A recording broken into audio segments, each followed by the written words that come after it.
Hindi mo akalain kung gaano kasimple ang orihinal na plano ng may-ari ng Domino's para sa logo nila.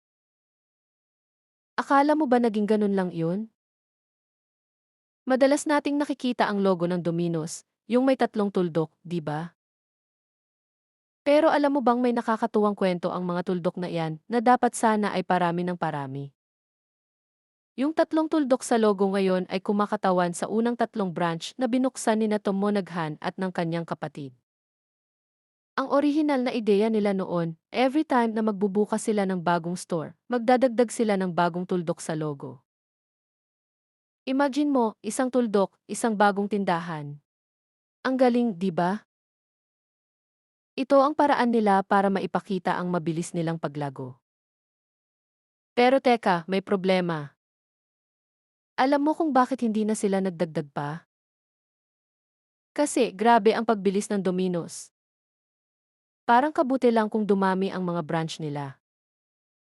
Sa bilis ng paglobo ng kanilang negosyo, kung sinunod pa nila ang planong iyon, magiging Starry Night na ang logo nila sa dami ng tuldo.